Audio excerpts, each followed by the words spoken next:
Welcome to the session. I'm Michaela Benson, Professor in Public Sociology and Chief Executive of the Sociological Review Foundation. And I'm joined by a fantastic panel to discuss getting the sociological imagination on the A-level curriculum. Now, I should say this is supported in part by the Oxford and Cambridge examining, I can't remember what the R ever stands for. Just call them ACR. Yeah, ACR, ACR examining board. And a little bit of backstory here is that when I was a PhD student, struggling to make ends meet, I actually, at my mother's suggestion, I would say, she is a teacher and an examiner, applied to become an OCR examiner, and I was, and in fact I think I was a team lead for a while on the research methods module, so I have a fondness for OCR, and I also realised very early on when I went into teaching at universities that quite a lot of my colleagues had no idea what was on the curriculum or how it was taught. And that, I feel, and we'll discuss this more as we go through, probably wasn't particularly helpful in terms of the assumptions that can get made. So I think it's an important time to be having this conversation, and I know it's a conversation that's been had before, but there's a bizarre thing that's going on, which is that sociology A-level is particularly popular, and yet some of us, in some institutions, might be struggling to get students onto our undergraduate degrees. So I'm delighted to have the teachers online joining us for the session, and we will also be making the recording available following the conference. But first of all, I'm going to ask the members of the panel to introduce themselves, starting with Tom. Hi, I'm Tom Genillard. I'm the Sociology and Criminology Subject Advisor for OCR, and I'm a former teacher of Sociology and Criminology in Politics as well. Over to you, Ruth. Hi, I'm Ruth Shaw. I'm the Head of Division for Business, Humanities and Professional Services at Nelson & Con College, and I have been teaching sociology for the past 12 years and have been an examiner as well. Hello, I'm Maud Perrier. I'm a senior lecturer in sociology at the University of Bristol, and I teach at all levels of our undergraduate program. I've also been an external examiner at 3 different universities, and I've been involved in the review of our undergraduate curriculum at Bristol. Thank you all very much, and I am really delighted to have all 3 of you here. So this panel came about through a conversation that actually Tom initiated. He randomly got in touch with the Sociological Review, and thanks to our senior communications officer, the email came across my desk. And I thought it was a great opportunity for us to really think about what we were doing in terms of our educational mission and how we might bring students and teachers more into that conversation. But also not just into the conversation, but to think about ways that we might work more closely with them. And we're in very early days with that, but I'm hoping that this will be the start of something. So what we want to talk about is how we can work together and what the opportunities are and how we might make the most of these, both, well, irrespective of, whether you work for the exam board, whether you work as a teacher, or whether you're an academic. So I'm going to start by asking you, Tom, to give us a little bit of an introduction to the work that you do at OCR, because there'll be people in the room who don't even know what exam boards, or don't know in detail what exam boards do. No problem. Okay, so I do have some slides here.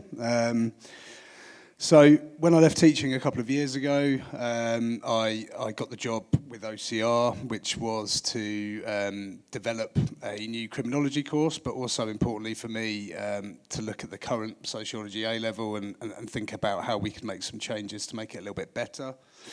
OCR itself is a kind of a unique exam board because it's kind of the only not-for-profit charity organisation-based exam board out there, and because we're kind of part of Cambridge University, we get to obviously use their research, and that kind of drives our curriculum and our projects and things that we want to do.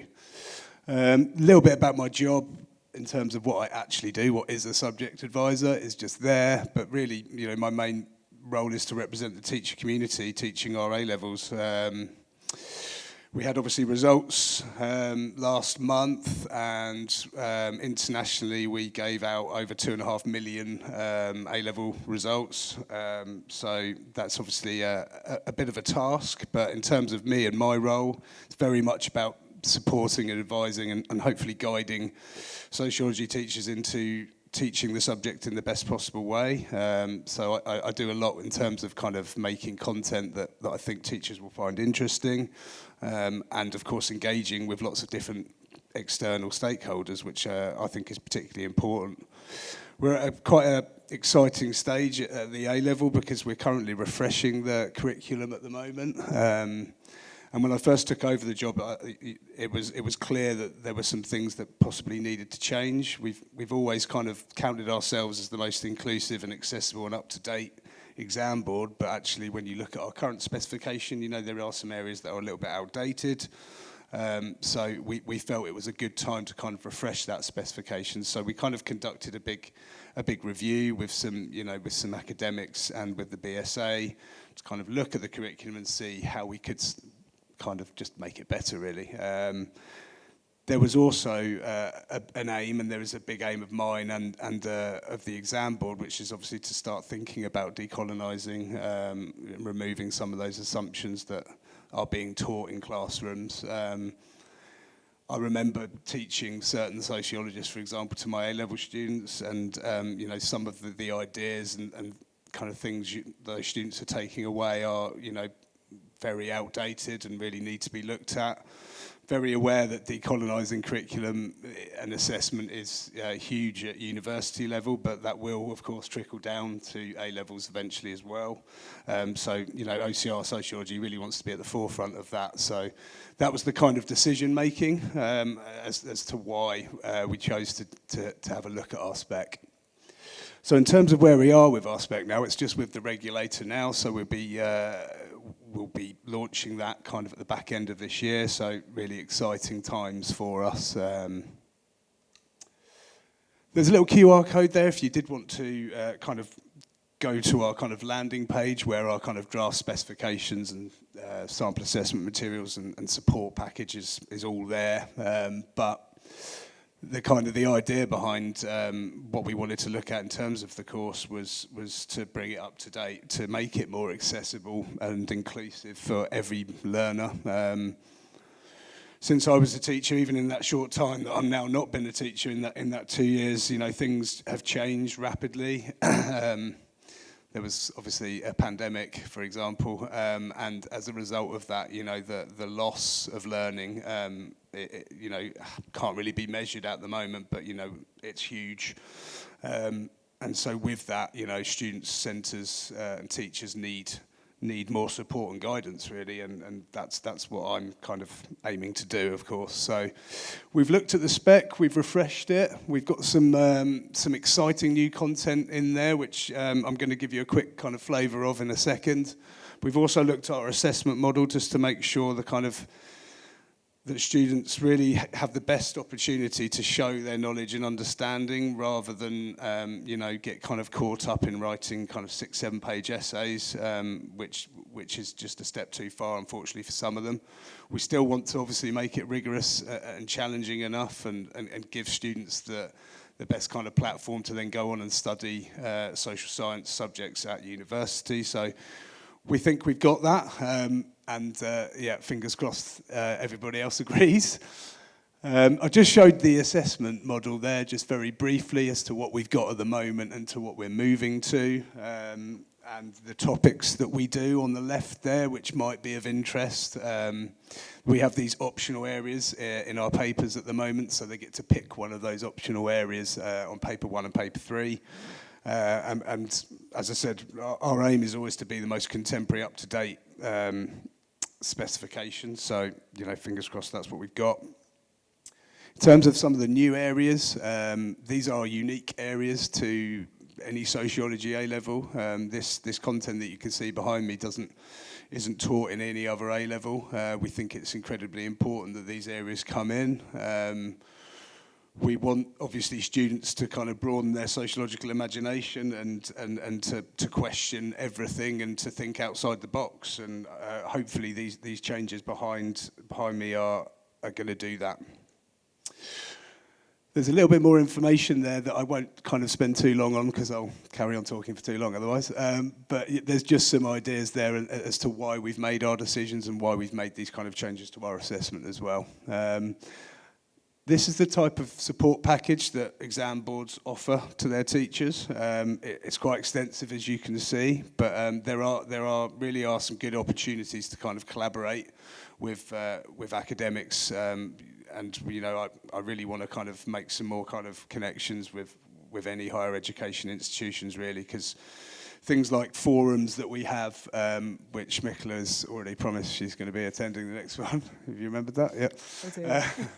Yeah. Is that chance to kind of get teachers and academics and other stakeholders and organisations in the same room and really kind of have an exciting look at a particular area that we think is worth looking at.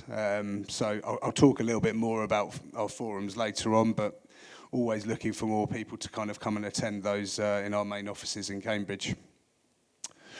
Okay.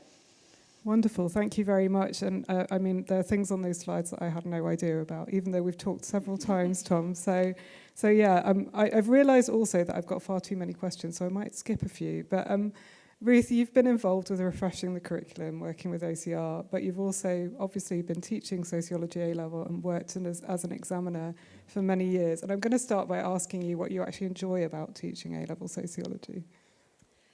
Yeah, I think the biggest thing for me is when our students come from school, they come with they're so used to just absorbing everything that teachers tell them, and they just, anything that you say, they just take on and they're like, yes, fine, I'll write it down, yes, miss, that's fine.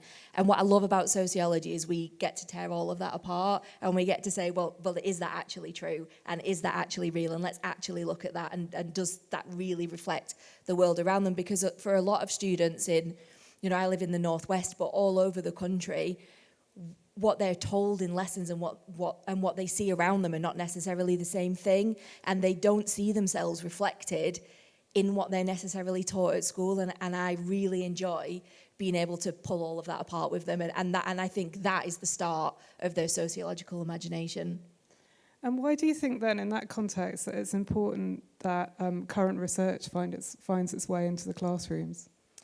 Because it's really important that it's contemporary. We don't want to be teaching students, like you were saying, outdated information, because anything that we teach them that's really outdated, again, isn't going to reflect the world they see around them.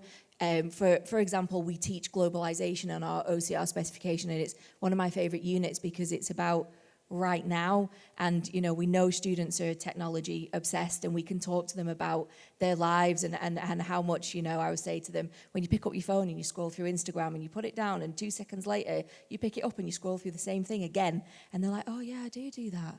And we get to say, well, why do you do that? Let's look at, you know, the research that comes behind that, and actually the world that you live in right now, let's look at that, and that's what's important about it.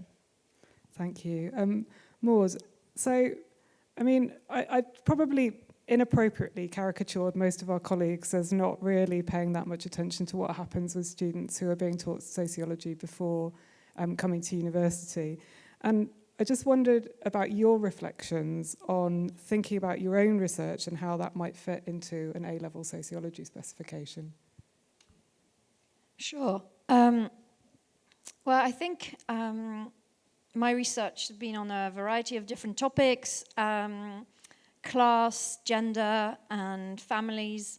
So I think there's lots of overlap with the current curriculum.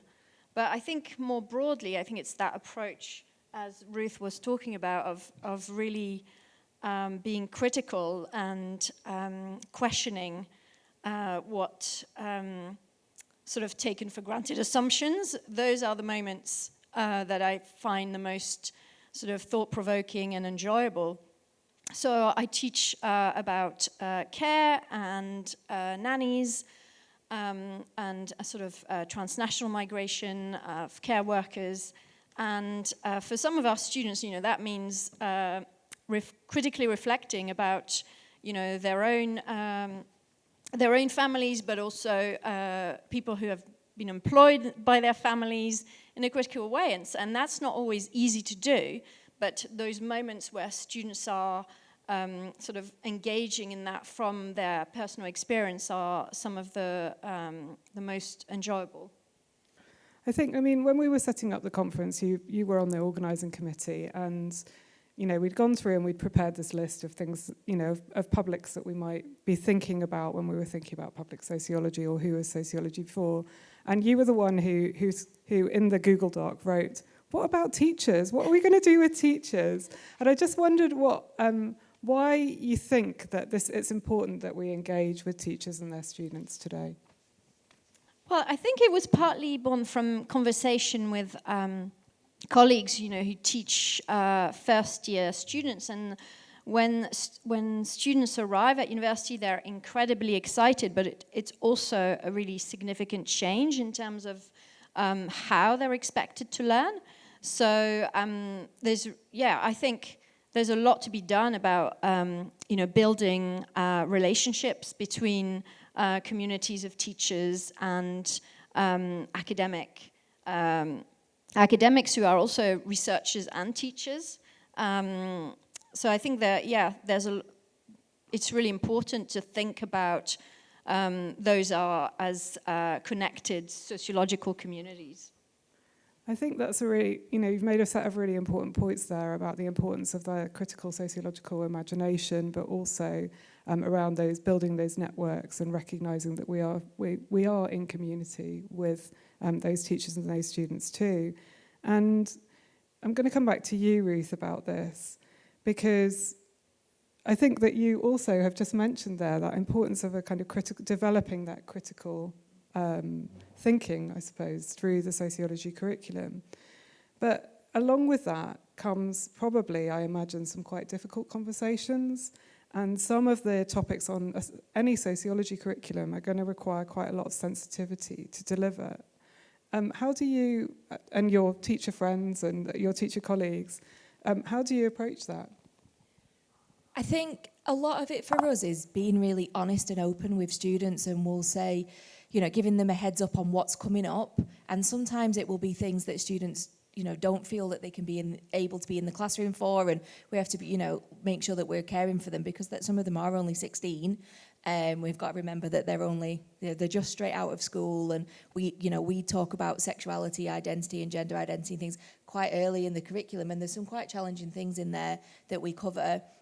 So it's that openness with them and that sensitivity, but also I think what's really important in a sociology classroom is letting them explore those ideas and letting them ask questions. And, I think prevent is a really good example. When we talk about prevent and radicalisation, the vast majority of my students are Muslim, and those questions that they've got aren't off the table, and it's a space where they can ask those questions, and really we can go into that as long as everyone is happy and comfortable, but it's giving them a space that they've probably never had before to be able to ask those questions, and they appreciate that, and that ability to be in that sort of more adult environment that we try and create at college to try and prepare them for university, I suppose.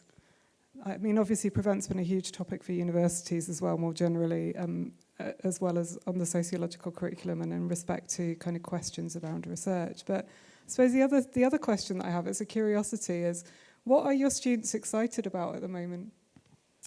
Gender, sexuality, those types of things come up more often than not. That's what they want to know about. They want to know about, we talk a lot about what's going on in the world. It's really interesting. I think we have two types of student. One that comes in and has absolutely no idea that anything happens outside of the town that we live in. They've never been outside of the town. They've never seen the news. They don't know. And being able to open their eyes to that. And then the other half of the class have this wider knowledge of the world, and that they can share that with each other. I forgot what the question was now. What are they excited about? I got excited about it. Yeah, so they're excited to share that and ask questions. And I think once you've got a couple on that journey, it brings the rest of them along. And then that's what brings it all alive for them.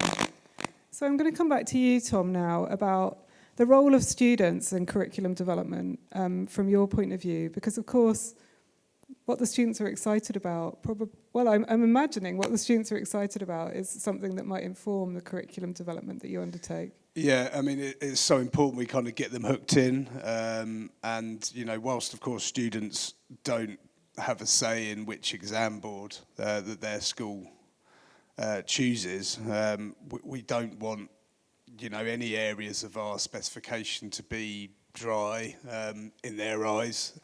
there's obviously some areas of sociology that, you know, might not be as exciting as other areas as well.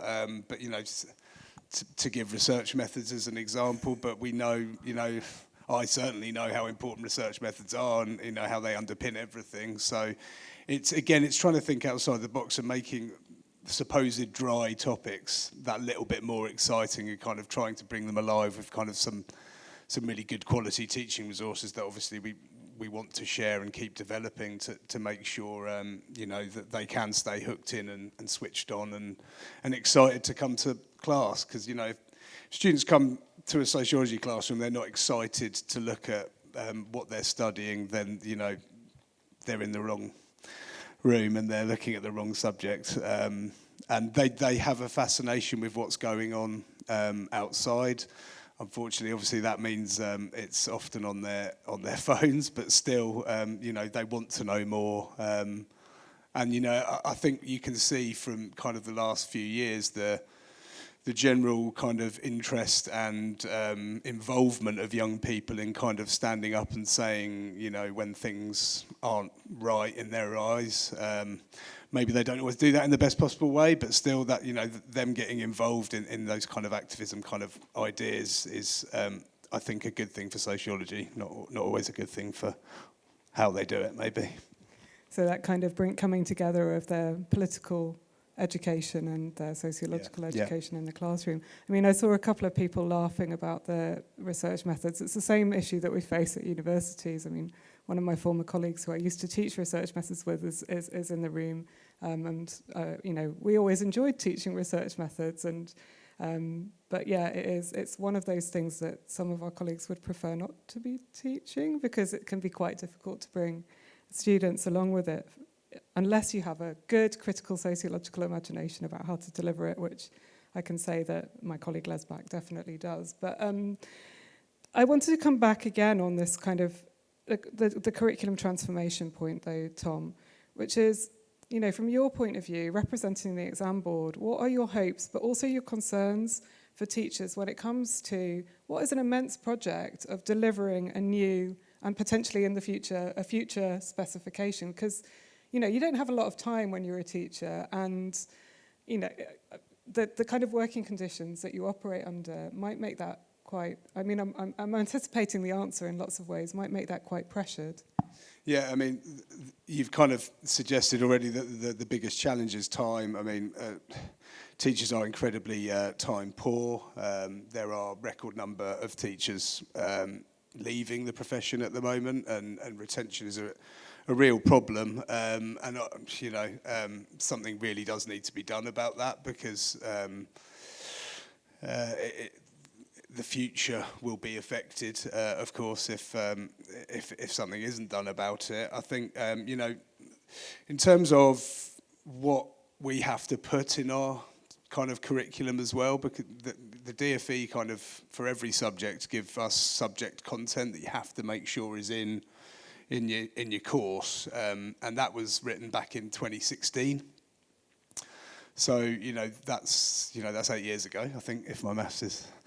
and, you know, things like that kind of are quite outdated and get forgotten about, and kind of, you know, sometimes teachers, or I don't really come across many students these days in the job, but teachers kind of say, why have you got that focus on something like research methods or, you know, or something else to do with stratification or power or something like that? And it's like, well, we have to do that. That's not our choice. That's from the Department of Education. And obviously, with the new government coming in, there will be A-level reform at some point. There is a huge curriculum review taking place at the moment, which we'll find out more about in December, and that will affect not probably so much A-levels, but the whole vocational qualification route. There are a huge amount of different vocational qualifications at the moment.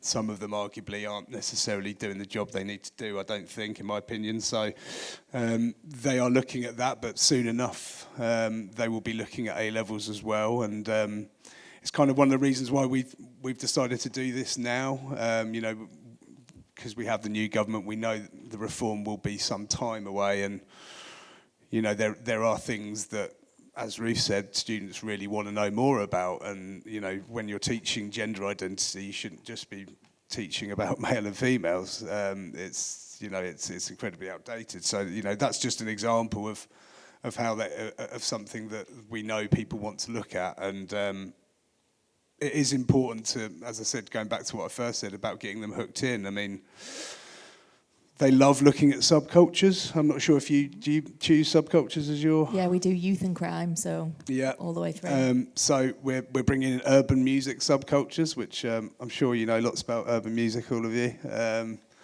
Drill There music. are people in the room who do. There we go. Good. I need to talk to them. So yeah, it is sparking that imagination, as I said. So yeah, but there are some things we have to do, which people don't always realise. So yeah, I think you have quite a lot less freedom than we do in terms of what we put into our curricula in lots of ways. I mean, you mentioned at the start, Tom, about the pending challenge of decolonising the curriculum, and Ruth, I was just wanting to come to you about that, and is this something that you're hearing from your students that they want to happen, and is it?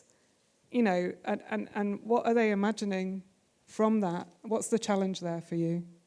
Honestly, most of them no. And I think the challenge for us is getting them to think that is even out there in the first place. That if you said that to a 16-year-old, they A, wouldn't know what you were talking about, and B, wouldn't really know where to start with that, because they are so used to being in a box. And I think it's the same with assessment, and everything that we do is everything is about fitting in a box for the exam board, and they find it really hard to think outside of that. And I think it's our job to start to get them to think outside of that, along with universities. Yeah, I was just going to add, because every A-level specification is packed full of content, and as a teacher you've got to get through all of that content, and sometimes it doesn't leave enough time to really debate things and really pick apart all the different angles of a particular kind of a topic, and that is such a shame, because you end up maybe teaching to the exam a little bit, and then teachers don't even have that time really to think about what am I actually, what study or theorist am I actually using here. It's the one from the textbook maybe, and actually some of those things they didn't have to choose those particular people. OCR, we will always credit in our exams, we'll credit, if it answers the question, you can use any sociologist you want. And, we really want to kind of push and champion some of the kind of the newer thinkers and move away from, some of the people that, were writing in the early 1900s. Because, when I show our specification, our exam papers to academics, they're always very positive, but they're always quite surprised, probably, about how A-level exams actually are, and whether or not that those exams actually prepare students for the next step to university. I'm not so sure about. So, the curriculum review the government are doing at the moment is important. OCR have actually done a curriculum review as well with Charles Clarke recently, which again is, really interesting and well worth looking at, about the future of assessment and how we should be testing young people. Because, of course, if we're testing young people so differently at A-level, when they come to university, have they got the skills to really do the best they can, I suppose. We'll come back to an assessment in a minute, but I know that Maud wanted to jump in. No, thank you. I was just wondering, Tom and Ruth, if you have any ideas or advice for lecturers who are, meeting their first years. Well, right now, when students are arriving and getting them sort of settled into this quite different way of learning, making sure they can thrive, but also that they can ignite that sociological imagination. I was just going to say, I think it's not making an assumption that they are more prepared for that than they actually are. And we are very aware that our job as A-level teachers is to get them ready for their next steps. But we also, you were saying about the time pressure, we are so constricted by exams that actually we need to get them ready for exams, and we need the results, because that feeds into everything else that we are judged on, Ofsted, etc., who are always knocking at the door. And so I think it's probably an understanding that whilst we would think that someone who'd done 2 years of sociology has this sociological imagination, that they probably don't really yet, and that they've been trained to sit an exam in a particular topic, but actually their ability to really think outside of the box probably hasn't been developed as much as we would want to, because we don't have the time to be able to really do it as much as we would like. Yeah, I'd agree with all that. Slowly would be the answer. Take baby steps with them, because it will all be so different to them, and they will also be so excited by it and so refreshed by it, because it will be a totally different way of learning. And yes, there'll be things that they already know from their A-level, which they can be like, oh yeah, I learned a bit about that. But they'll also be kind of introduced to sociology that they haven't really, unfortunately, probably spent enough time on. And it will absolutely open their eyes, but to what sociology is all properly about. But yes, very slowly and calmly, and that would be my advice to that question. I mean, I think that there can be quite a lot of assumptions about the similarities and differences between A-level teaching and university teaching, and there are obviously differences, but sometimes I do find myself wondering if it's overstated a little bit. We had a fascinating discussion when we met last week to prepare for this session about assessment, didn't we? And what's happening in British universities in respect to assessment. Maud, I wondered if you wanted to tell us a little bit about what's going on for you, because I know that what's happening for us is different to what's happening for you. Sure. Well, I think we're considering diversifying our assessments. We're encouraging all of our academic staff to sort of expand from, the essay and the written exam. Of course, we still see that as a really, really important skill of being able to, make a convincing argument and present evidence. But we also really want to encourage our students to experiment more widely, to just to cite a few examples from our own curriculum, to write reports, but also to make podcasts, to produce manifestos, zines, to sort of engage with a wider range of cultural production, because we think that's important in terms of what they'll go on to do after university, but also because we think that reflects, the kind of sociology that we think is important. That's not to say that it's uncontroversial and that everyone is up for that or likes to have those kinds of assessments. But I definitely see that going on in other institutions as well. So it's always a balancing act between methods that are exciting, but also that we're able to mark effectively, given working conditions and time constraints. I think it's also about the skills that are required there as well. I mean, in contrast, and this is what came out in our discussion, we're in a position at the moment where we're being asked to contract our forms of assessment. They do want diverse assessments, but quite a limited number of them.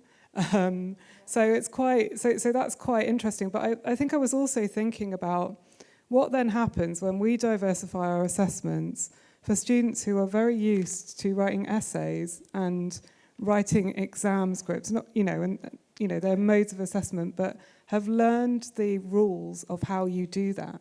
So that, I suppose, for me, makes me think that there needs to be much greater conversation between us, because otherwise, again, we're starting from ground zero with students, training them to do things that they're not necessarily comfortable doing. Yeah, I know teachers up and down the country will spend a lot of time consolidating knowledge in increasingly interesting and innovative ways, and some probably quite strange ways as well. And, that will be doing classroom activities like mock trials or, writing surveys and giving them to their friends. Those sorts of things have to happen for students' memory, really, I would say.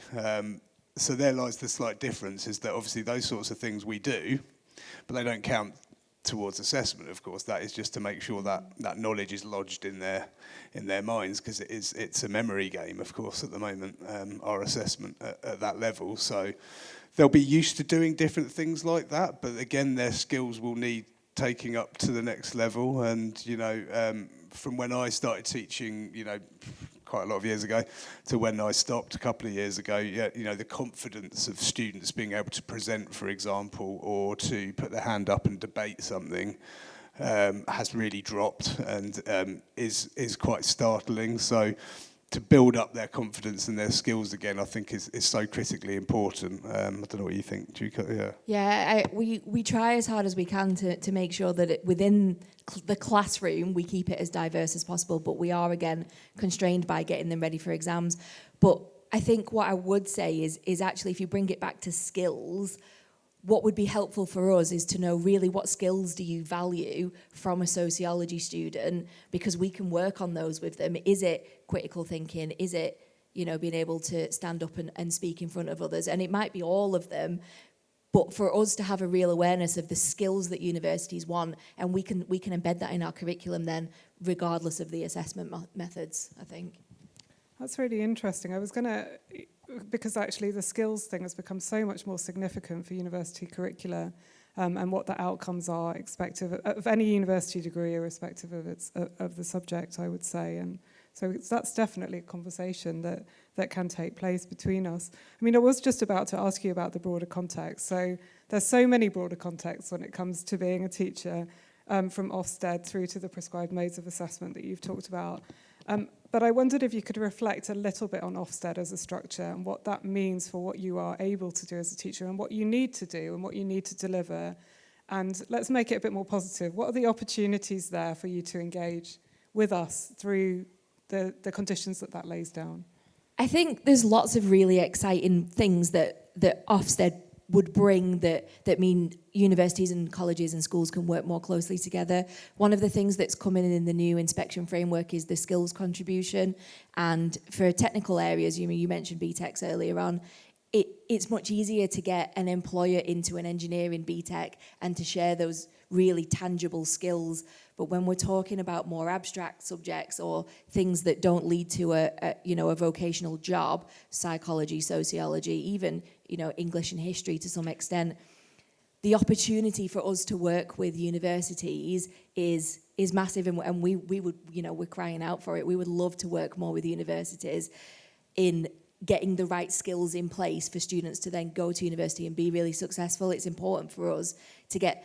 It is about Ofsted, but actually it's more than that, because Ofsted is the baseline of what we should be doing anyway. We shouldn't be getting students ready for university because Ofsted say that we should. We should be getting them ready for university because it's the right thing to do, and to know what those skills are and to work with universities, whether that is getting lecturers in for guest lessons, or it's looking at our curriculum and even identifying where there might be gaps and we might be able to do something and add that in, or assessment in that we can do in the classroom. The more that we can work together on that, the better prepared they're going to be in the long run.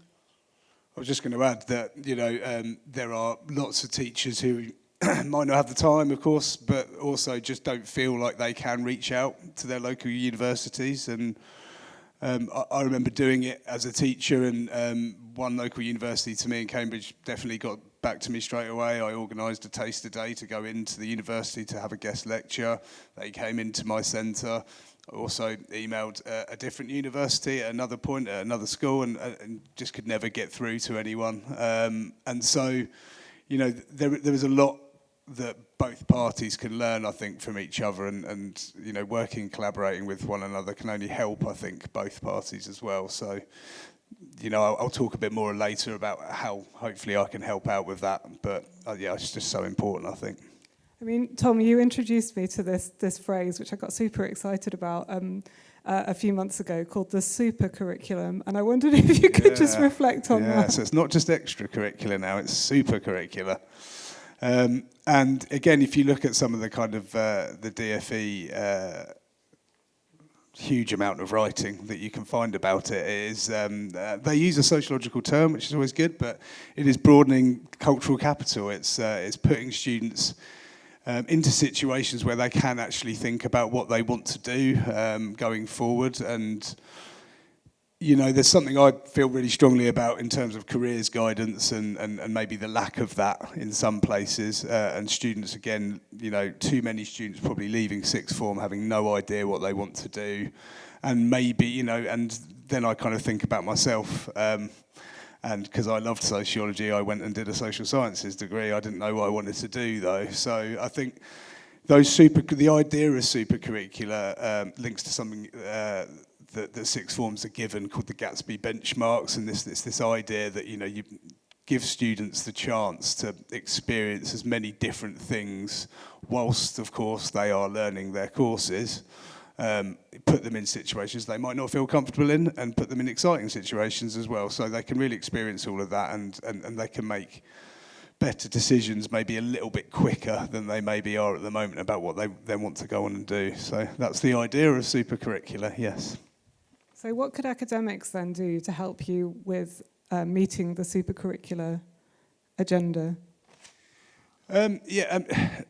Students, of course, love going on trips, and you know, if of course you can get a group of students to a local university to have some sort of kind of taster lecture, which not only kind of probably ticks boxes for the university itself, but again, you know, I can remember taking students to something like that at a local university back in Cambridge, as I said, and you know, some of them went on to then go to that university to do sociology. So that's definitely something that they can that can be done. Again, it would. I know centres would love academics to be coming into their centre as well and hosting them, and of course that might be quite interesting for people to kind of see how a sixth form college actually is, because obviously everyone has preconceived ideas about that, but you know, the reality of it is sometimes different. And of course, you know, something we want to do at OCR as well is kind of is have a bit more engagement from student to academic as well. So some of the events that we've kind of got lined up over the next year or two will actually mean students will be involved in kind of roundtable discussions with academics, and that's something certainly I would like to push for more of. Yeah. Thank you. I just wanted to ask Tom a bit more about, you made the comment that with the new government there's going to be a review of the A-level curriculum, and I know that you've worked with lots of different academics, so you're really knowledgeable about educational inequalities and the graduate labour market. What are your hopes about the review and potential changes that the new government might make? Where to start? I won't go. Yeah, for me, the focus would be the widening deprivation gap. It's something that I feel really strongly about, having taught in very different schools in terms of the cohort of student, and you know, that deprivation gap is absolutely widening all the time, and also the divide between the north and the south as well, which, you know, people have been talking about for years, if not decades, but yet nothing really has massively been done. And if it has, I do apologise, but I can't see that much of an impact. So it's, you know, it's again, for me, that's just one aspect that I think needs looking at, but you know, giving everybody an equal playing field to succeed, regardless of, you know, class, ethnicity, and gender. And I would really hope that would be focused on at some point. And social mobility for me is just so important. So yeah, I would say that as a priority. I want to come back to this comment about, you know, basically you can get your name into the exam scripts. I'm thinking about it from a much more practical point of view, which is, you described how teachers generally refer to the textbooks because they don't have time. So what could we practically do as academics to produce resources that teachers could use? What kinds of resources would be valuable, do you think, in terms of doing that, and how do we make them available, I suppose? I'll go with that, yeah. I think, as I said, like we want to move away from some of the outdated kind of, you know, studies and theoretical ideas. So We are always after kind of more teaching resources, of course, but also kind of more steers into different kind of areas of academia in sociology. So, with our textbook, for example, yes, we do have an endorsed textbook, and yes, that is already being written, but we also kind of have other publishers interested with our new specification in kind of doing kind of standalone topic kind of areas. So, again, you'll get copies of the slides, of course, and can talk to me whenever. But, there are certain areas, obviously, that we will cover that academics will be particularly focused on and will have, really exciting research on that A-level students and teachers will never find out about unless exam boards and teachers shine a light on it, really. So that's something kind of I want to do as well, and kind of embed some of the kind of new exciting research that's obviously happening, and get that out there. So that would be a thing that I'd certainly be interested in. And in terms of how you do that, I suppose you've got to be mindful of the audience.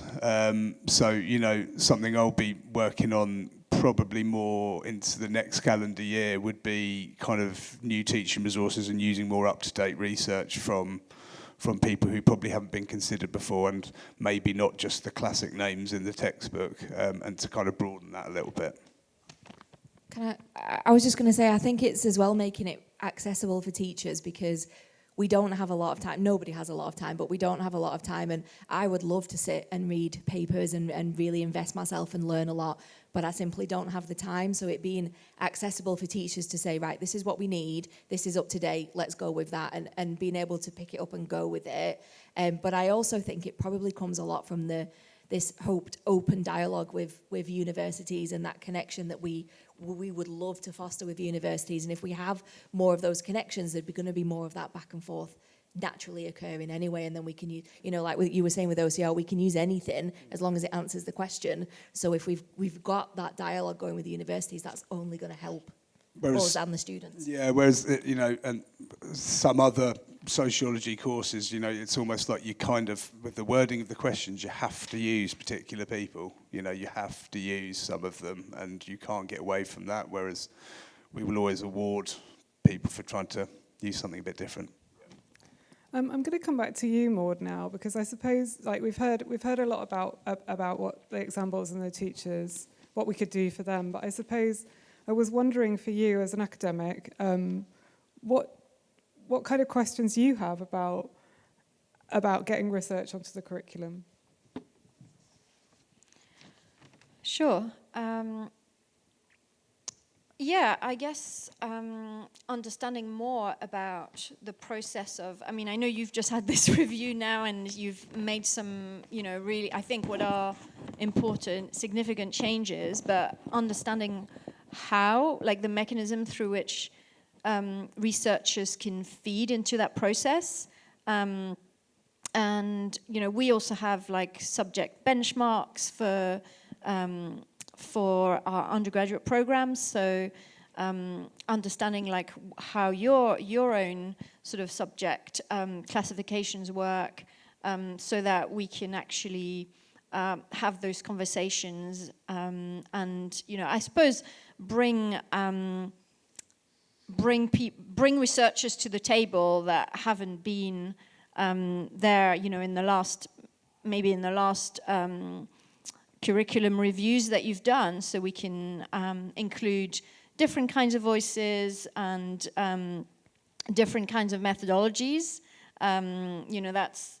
That's one of the things that's been so exciting about being here at this conference, is seeing that sociology is surveys and interviews, but it's also a whole lot of other things, and it'd be great to sort of capture how vibrant sociology is, to who are going to be the next generation of sociologists, whether whatever sort of they go on to become after A-level or university.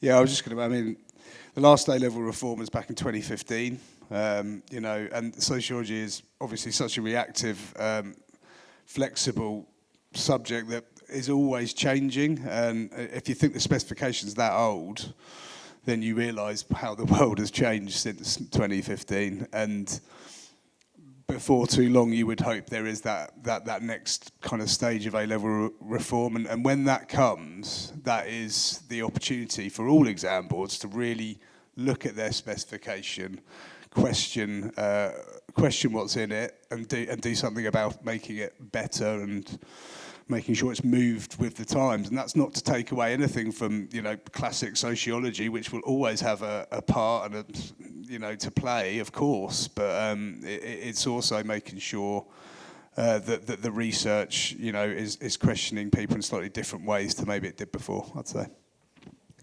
I'm going to start to draw the conversation to a close in a minute, but I just wanted to know from your point of view, Tom, because I know that you've been running these forum and you've been bringing in sociologists, and also from you, Ruth, about what some of the kind of standout moments have been where you have been able to engage with academics, but also what the challenges are around that.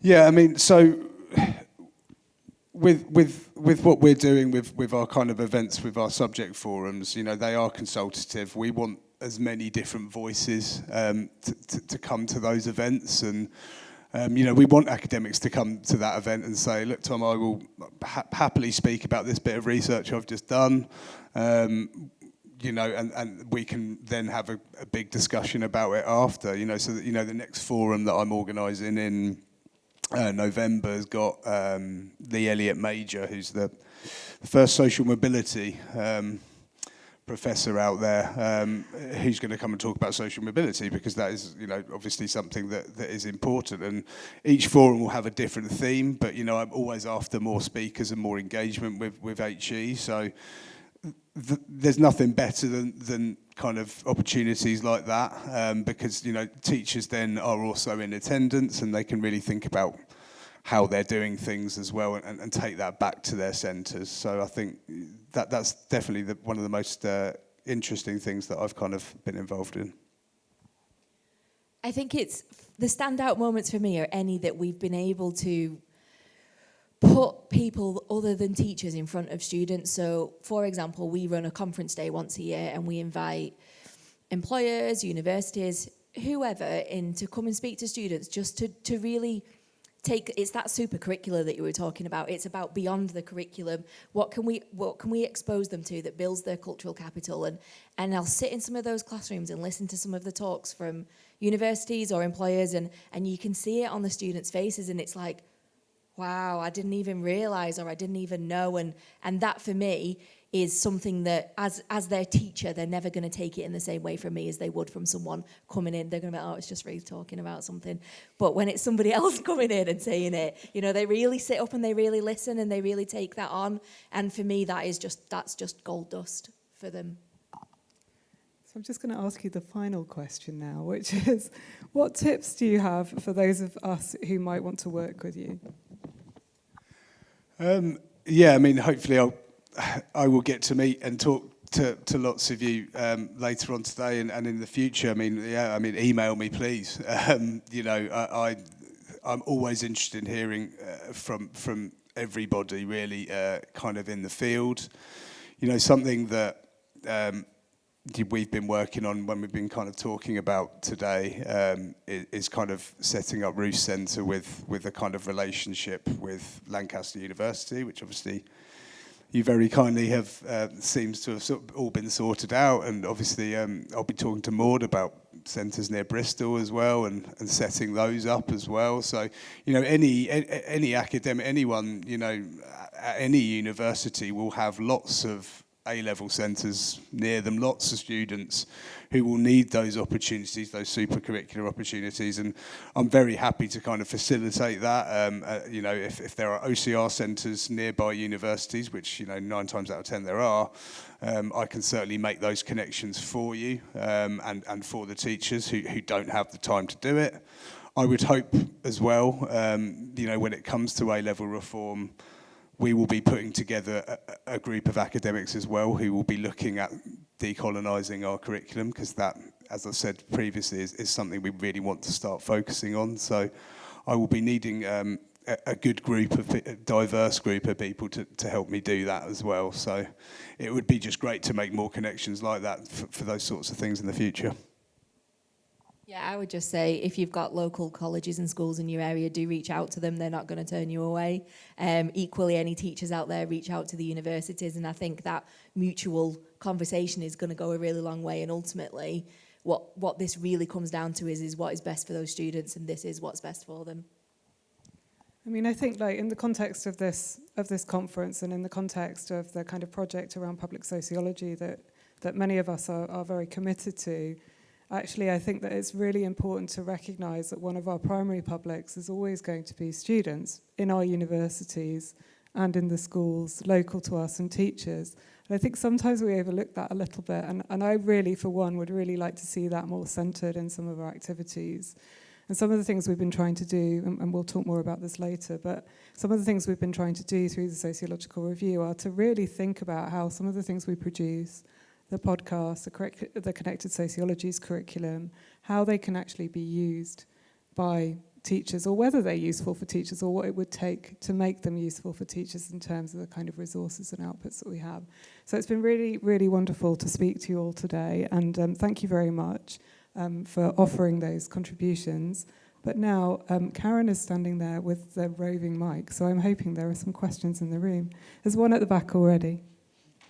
Oh, and can you introduce yourself before you ask your question? Hello, thank you. That was really interesting. My name's Steve Raven. I'm from the University of Birmingham. I've actually got two questions. The first one, Ruth mentioned about vocational and suggested sociology wasn't really a vocational subject. One of the best human resource managers I've ever worked with considered themselves a sociologist. And so I suppose that first question is, how do we make sociology more vocational in the eyes of the students? And I think that probably starts with school sociology. The second question is, I've actually been invited in January to do a session about sociology at a local multi-academy trust staff conference. What would you suggest that I talk about? Does that mean that they can suggest anything? Yeah. Yes.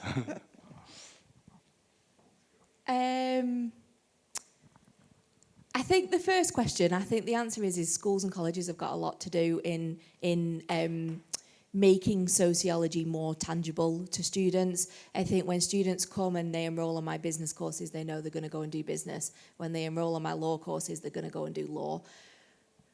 Most students don't even know what sociology is when they first walk through our door. One of the first questions we get every open evening is, what's all this about then? What is it? What is sociology? So we're starting really from scratch with them and then making it more tangible, like this is what it means, this is where you can go to, and these are the vocational jobs that link to it. And let's be honest, really, it's probably everything. Like sociology is everything. I mean, I think so. I don't know. Yeah, I mean, it goes back to the lack of kind of careers, you know, help and advice and guidance that students are getting. And, you know, there's been some very good reasons recently why that has kind of fallen by a bit. There are some great centres out there that really focus on it, you know, Ruth's being one of them. But, you know, with sociology, it's almost like, you know, they don't quite know what to do with it. And it is strange because, you know, sociology feeds into so many different types of jobs. So, you know, I think it really needs to be looked at for sure. You know, sociology is the 5th, 6th most popular A-level out there. So, you know, thousands and thousands of students doing it. And they should be thinking about how they can use it properly in the world of work. And yeah, that really does need focusing on, I'd say. And getting parents on board too. We get a lot of parents, well, what can you do with this? What is this useful for? And it's really being able to then say, these are the skills, again, going back to those skills, these are the skills that you're going to develop. And actually, these are all of the different careers that you're going to need those skills in, and how important they are. Your second question about what you should talk about. My advice would be to talk about something that they're not already delivering, or they're not, get them re-excited about sociology or something that they're not already. Did you say it's to staff or to? Even so, yeah. You know, I graduated 20 years ago, and I would love to listen to something that's going on in the world of sociology that wasn't on my university curriculum 20 years ago, because I haven't done anything since then, really, because I don't have time. I love it. Yeah, I mean, you can look at the power of label. I remember, obviously, I'd taught it and learned about it, the power of labelling, and Rosenthal and Jacobson back in the 60s talking about, you know, how certain groups of students are labelled. I think that's fascinating because, you know, in the data-driven world we are now, students are put into boxes far too early. They are over-assessed, which is a strange thing for me to say because I work for an exam board. But I'm talking about in primary school as well. You know, two lots of SATs they're doing before the end of year 6, and all of that I think is really interesting. So getting that Matt to really think about how they're doing things and to kind of put things in another perspective, I think would be my advice there. Thank you. One of the things they came back to me to ask for is, how do we prepare for an A-level in sociology? So. Me to take that? That's a good question, because of course, you know, the GCSE market for sociology is small. And I think what that means is that you do have that group of students not really understanding what it is, and it's something that they've never been made to do. So it's obviously very appealing. You know, my answer to that, which would be probably the sort of answer I'd give to parents saying, you know, why should, and you know, you can have some interesting conversations at parents' open evenings when. You know, why should my son do sociology? What's, you know, so great about it? And, you know, the short answer is there is no, as you all know, there is no other subject really like it, and it questions absolutely everything that you've been fed, I suppose, from a very early age. And the opportunity to look at things that you've never really considered before that are actually extremely important in guiding your life, I think is always an interesting kind of dynamic. And you can kind of see people really thinking about it when you say things like that to them, I think. So skills-wise, they will be fine. You know, we're also in an age where kind of some students are, you know, kind of just about scraping C grades and then doing sociology A-level, because in terms of English, because that's kind of where we're at the moment. So. You know, obviously, there's always an advantage if you have a good level of English. But other than that, that's another joy of sociology A-level, is that you don't have to have studied it before. You don't have to know lots about it. You have to have an open mind and be willing to debate and discuss and respect other people's views. I think as well is that they actually do know what sociology is. They just don't know that they do, because sociology is in everything that they do at school. It's in English, it's in history, it's in business, it's in everything that they do. They just don't know that that's what it is. And being able to say, remember when you did this at school? That is sociology. Remember when you looked at that? That's exactly what we're going to do, and sort of putting it into perspective for them. Thanks.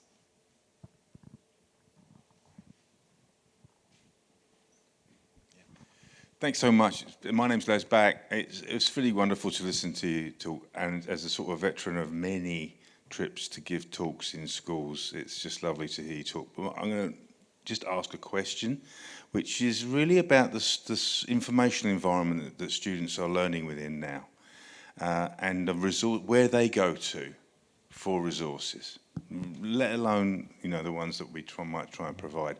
And one of the things that really struck me recently is the quality of resources that there are available in other disciplinary fields on YouTube. YouTube seems to have become this kind of vast edifice of resources. And, you know, in English, for example, there's this guy called Mr. Bruff. I don't know if you've ever seen the Mr. Bruff's videos. They are incredible. I sometimes watch them for pleasure, you know. They are incredible. And I often think, you know, why don't we have somebody or something that's an equivalent of that in our field, because actually that's often a go-to for young people. I don't know if you agree with that, but it's what kinds of resources and where in a digital age should we be thinking about providing? Yeah, we've got that opportunity now with the new course to kind of do things differently and come away from things. I talked to Maud earlier, and I write blogs regularly, for example, and they are pretty well read. The readership of blogs is slowly decreasing, so we're starting to look at more podcasts and things like that and video content. So something OCR definitely wants to do, and I'm sure other examples want to do as well, is really increase and drive up that video content. There is also some wonderful sociology commentary YouTube videos, and there's also some terrible ones that should never be watched, and then sometimes you see the amount of views and you're like, oh God, who has watched that so many times? But that I suppose that's the only problem with digital media in general, the lack of filter and censorship and things like that. Having recognised OCR sociology channels or whatever else, I think is definitely a great idea and something that I'd definitely be interested in looking at very, very soon. Yeah. Yeah, we would love to be able to signpost them to somewhere that we know is accurate and we know is going to give them what they need. It's a bit like sending them off and they look at Wikipedia and come back and say, oh, I found this. And I'm like, ooh. Whereas if, we can give them something that's accurate, that's always going to be beneficial. And YouTube and videos and stuff is how they access a lot of their revision and things now. We try and get them to read journals and with varying success. And it's important that they do that, but it's also important that we can appeal to the ways that they want to learn now. And I suppose it's a balance between the two. Hi. I'm a big fan of OCR. I worked really closely with Mike Goddard on the Migration to Britain history Yeah, he's a good friend. Yeah. He's wonderful. And we developed the Our Migration Story website, which we were talking about a bit earlier, in close association with him, so that it kind of mapped on broadly to those kind of the way that was being taught, so that they had resources which were available. And I wonder whether something... it did take us a long time and actually quite a lot of money to pull that together but I think it's worth it, and I wonder whether something similar would be a useful kind of partnership, and maybe something I'd want to give Michaela work, but maybe something like Sociological Review would be a good place to think about coordinating, obviously that time in the day, coordinating something like that. The other thing I was wondering about was your point about research methods. And this is one of the things we did with history in classrooms, which was to get kids to go and do some local history, which was maybe go and talk to their grandmother, right? And the idea that history was something that was living and that they were living, breathing historians. And I'm wondering, research methods should not be. Research method is doing sociology. It shouldn't be boring. And is there a way in which the A-level can actually do practical sociology, go and interview some people, do a survey, do a bit of ethnography? Yeah, that would be useful. Yeah, I suppose I'm taking the second question first, if that's okay. But yeah, something we're getting into our new papers is this idea of giving students a method and then giving them an area of content and letting them imagine what it would be like to study that. So, using ethnographic methods in looking at young people who are failing at school, and then being actually allowed to kind of think about how they would do that research, and of course then the strengths and the limitations of that research. So that is an exam question we're hoping to get into the new course, which we think is important. Something I always did as a teacher, but of course that there comes with warnings about it, is getting them to do their own research. Obviously, you've got to be a little bit selective about what they're researching. But I think that's a fantastic thing that teachers can do, that can kind of bring that methods issue for some people alive a little bit. And the more schools can do that, I think the better, because as soon as you're linking methods to context, of course, then you're bringing it alive and it's not as dry as it was before. So I think that's definitely something we want to look at in our assessment as well. We could never assess them actually doing research, and that our hands are a bit tied with assessment, and that isn't our board, that's everyone, because it would be hard to kind of find a standard to kind of go with unless you are actually watching them do their research. And again, that's the time But moving towards group projects, or I mean, and I understand in the constraints of the curriculum at the moment that's almost certainly not possible. But I mean, if the government is now, as it is, about to review its kind of, surely they would want people that were doing practical pieces. I mean, I'm not suggesting they run out and kind of interview, homeless people or anything like that. But I mean, hang around a coffee shop and what did you discover? Or, some of those reflective pieces or something. Well, some of the findings of the 11 to 16 review we've just done with Charles Clarke are going to suggest some quite radical things for assessment for their digital assessment as well, is obviously part of that. When it then comes to any sort of review 16 to 18, this is that your voice and everyone else's is exactly what we need to hear, because we will then obviously think about doing a review in that area, and we can then obviously try and kind of lobby quite hard to kind of really consider that, because I absolutely agree. If our assessment is has more links in with how universities are diversifying a little bit, it can only be a good thing in terms of outcomes. I also think that just because it's not on the assessment doesn't mean that teachers shouldn't do it, because we don't want to teach to the exam. We do want to teach them sociology. And I think, we do practicals with them in a really controlled, small way, in both psychology and sociology, and that experience for them is really worthwhile. And again, it goes back to those skills, and it's developing those skills around working with others and communication and teamwork and all of those things that they're going to need, not just at university, but in the workplace as well. And for us, that's really helpful, and for them, it's really helpful, and hopefully for universities, it's then really helpful as well. But yeah, what I would say is just because it isn't in the assessment doesn't mean that it's not worthwhile as well. And teachers really should be open to looking at different things that they can do in the classroom and really bringing it alive. They might not have time in their curriculum, but they've got to do it. They've definitely got to do it. Super curricular. Hi, that was really fascinating. So thank you so much for that discussion. I'm Andy Smith. I'm at the University of Glasgow, like Les. It's just a comment, really. I just wanted to share this. 20 years of teaching in the Scottish University, I'm always really excited when I have a former A-level student who's taken sociology in my classrooms, I have to say. And I do take the point that it is different arriving at university, obviously, but my experience overwhelmingly is that students who've been through the A-level sociology curriculum are really very well informed, that they've got good knowledge, and not just that they've got factual knowledge, but they have a real sense of what it means to think critically. So I just wanted to share that because it's partly obviously in the context where there is a higher sociology that's taught in some Scottish state schools and other schools, but not very widely. Mostly our students, if they've got any sense of sociology, it's through a sort of amalgam subject called modern studies, interestingly called modern studies.